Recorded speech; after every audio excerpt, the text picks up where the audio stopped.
everyone, welcome to my channel. Let me introduce myself. My name is Zahra Dia Putri Arifianti, a student from Universitas Teknokrat Indonesia, accounting class 25A, with NPM 2541, 20, and 53. And this video, I will be presenting our first lecture material regarding the introduction of business communication. Tujuan pembelajaran kita hari ini adalah agar kita semua dapat memahami definisi dasar komunikasi, mengasah keterampilan interpersonal, mengenali pola komunikasi dalam organisasi, serta memahami pentingnya komunikasi lintas budaya. Jadi, apa itu komunikasi? Menurut Himstreet dan Batty, komunikasi adalah proses pertukaran informasi antar individu melalui sistem yang biasa digunakan, baik itu simbol, sinyal, maupun perilaku atau tindakan tertentu. Dalam konteks bisnis, komunikasi mencakup segala bentuk pengiriman pesan di dunia kerja, baik secara verbal maupun non-verbal. Ada dua bentuk dasar komunikasi yang harus kita pahami. Yang pertama, verbal, meliputi pesan tertulis maupun lisan untuk menyampaikan ide bisnis. Yang kedua, non-verbal, yang meliputi bahasa tubuh, ekspresi wajah, bahkan logo dan warna perusahaan yang memberikan kesan tertentu bagi audiens.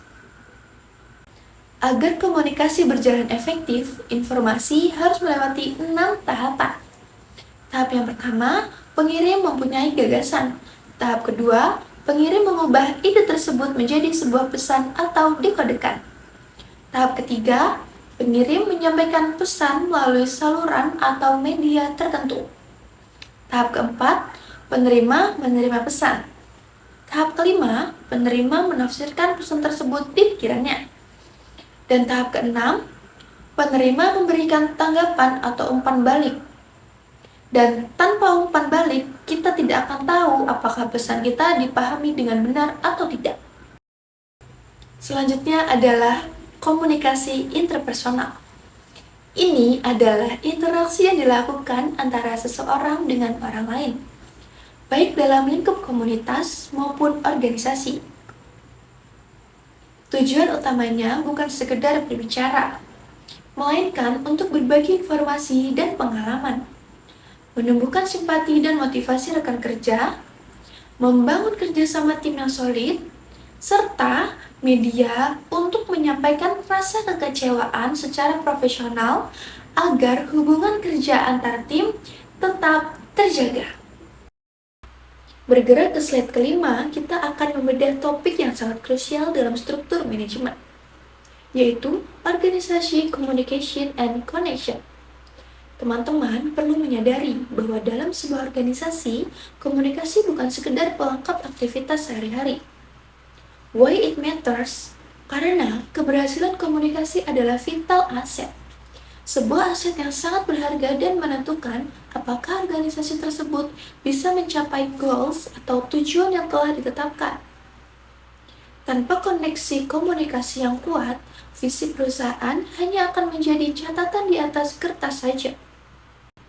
Di slide ini, kita akan membedah managerial roles atau peran-peran komunikasi yang harus dimainkan oleh seorang pemimpin atau manajer. Peran ini dibagi menjadi 3 pilar besar. Pertama, interpersonal role. Di sini, seorang manajer tidak hanya memberikan perintah. Mereka memiliki figuran head role sebagai simbol resmi organisasi, leader role untuk menginspirasi dan memotivasi bawahan, serta liaison role sebagai jembatan penghubung yang membangun jejaring antara pihak internal maupun eksternal. Kedua, information role. Ini adalah peran manajer sebagai pusat syaraf informasi. Mereka harus menjadi seorang monitor yang jeli melihat situasi. Kemudian, mereka menjadi diseminator yang menyebarkan informasi penting kepada tim agar semua orang memiliki pemahaman yang sama, dan bertindak sebagai spokesperson dan juru bicara resmi yang mempresentasikan suara organisasi kepada pihak luar. Ketiga, decisional role. Ini adalah peran yang berkaitan langsung dengan pengambilan keputusan.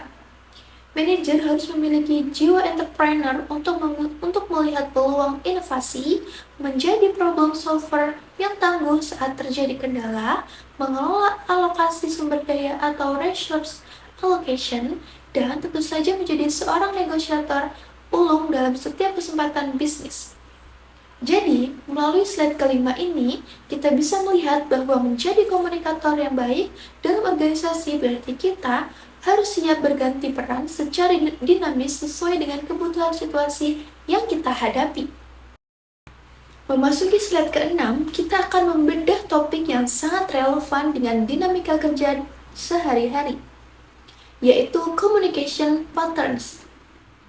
Dalam sebuah organisasi, aliran informasi itu tidak bergerak secara acak, melainkan memiliki jalur-jalur khusus yang kita bagi menjadi saluran formal dan informal. Mari kita bedah dulu formal communication channel atau jalur resmi organisasi. Aliran formal ini memiliki 4 arah utama. Pertama, top-down communication. Ini adalah aliran dari atasan ke bawahan. Fungsinya sangat luas, mulai dari penyampaian informasi, memberikan pengarahan atau direction, koordinasi, memberikan motivasi, hingga melakukan pengendalian atau controlling terhadap berbagai aktivitas di level bawah. Kedua, communication from the bottom up. Sebaliknya, ini adalah jalur dari bawahan ke atasan. Contoh nyatanya adalah saat kita sebagai staf menyampaikan ide-ide segar atau laporan hasil kerja kepada pimpinan kita. Perusahaan yang sehat sangat mendukung jalur ini agar suara dari lapangan terdengar sampai ke atas. Yang ketiga, horizontal communication. Sering juga disebut dengan lateral communication, yaitu komunikasi yang terjadi antar manajemen atau antar rekan sejawat yang berada di tingkat yang sama. Ini penting untuk sinkronisasi kerja antar divisi. Ketiga, horizontal communication. Sering juga disebut sebagai lateral communication, yaitu komunikasi yang terjadi antar manajer atau antar rekan sejawat yang berada di tingkat yang sama. Ini penting untuk sinkronisasi kerja antar divisi. Dan yang keempat adalah diagonal communication. Ini adalah komunikasi yang melibatkan dua tingkat organisasi yang berbeda secara menyilang. Jadi, komunikasinya tidak kaku hanya mengikuti garis komando saja. Namun, selain jalur formal, kita juga mengenal informal communication channel. Berbeda dengan jalur formal, komunikasi informal ini cenderung bersifat fleksibel dan tidak kaku karena biasanya terjadi saat waktu istirahat kantor atau office break. Meskipun santai, jangan remehkan jalur ini, karena seringkali informasi bergerak lebih cepat melalui obrolan kopi pagi dibandingkan dengan surat resmi. Sekarang kita sampai pada pembahasan yang sangat aplikatif di slide ke-7, yaitu mengenai managing skills and cross-cultural awareness. Sebagai calon profesional, kita tidak hanya dituntut untuk bisa berkomunikasi, tetapi juga harus mampu mengelolanya dengan cerdas dan strategis. Pertama, mari kita bahas mengenai ways to manage communication, atau cara mengelola komunikasi itu sendiri. Dalam dunia kerja yang serba cepat, kita harus sangat efisien dalam menangani pesan-pesan rutin atau handling routine message. Caranya adalah dengan berusaha mengurangi jumlah pesan yang tidak perlu agar tidak terjadi information overload. Kita juga harus selalu memberikan instruksi yang jelas atau clear instruction agar tidak ada ruang untuk salah tafsir. Selain itu, penting untuk mendelegasikan tanggung jawab kepada staf yang kompeten dan memberikan pelatihan secara berkala agar kualitas komunikasi dalam tim tetap terjaga. Dan jangan lupa, kita juga harus siap dalam menangani krisis komunikasi atau handling communication crisis yang bisa terjadi kapan saja. Kedua, kita bicara soal skill atau keterampilan khusus yang wajib kita miliki. Menjadi komunikator bisnis yang hebat berarti kita harus menguasai kemampuan membaca, mendengarkan secara aktif, membuat percakapan menjadi menarik, hingga melakukan wawancara. Selain itu, kemampuan berdiskusi dalam kelompok kecil, berpidato, melakukan presentasi, serta mahir menulis surat, memo, dan laporan adalah harga mati bagi kesuksesan karir kita. Terakhir, poin yang sangat penting di era modern ini adalah cross-cultural business communication. Kita harus sadar bahwa setiap daerah, wilayah, atau negara memiliki budaya yang berbeda-beda. Sebagai contoh, cara kita memberikan isyarat nonverbal di Indonesia mungkin diartikan berbeda di negara lain. Oleh karena itu, kita harus mampu mengadaptasi pesan kita dengan memperhatikan faktor budaya tersebut agar kerjasama bisnis internasional dapat berjalan harmonis tanpa adanya hambatan komunikasi.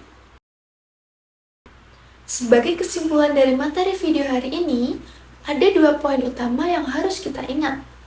Pertama, komunikasi bisnis yang efektif bukan hanya soal bicara, melainkan sebuah sistematik proses dan strategik aset bagi organisasi manapun. Tanpa sistem komunikasi yang baik, tujuan organisasi akan sulit tercapai. Kedua, kesuksesan kita di dunia profesional sangat bergantung pada kemampuan kita dalam menguasai berbagai managerial roles dan kemampuan beradaptasi dengan diverse cultural context atau latar belakang budaya yang beragam. That's all my presentation. Thanks for your time and attention, and I hope information I share is beneficial for you. And see you in the next video, guys. Bye bye.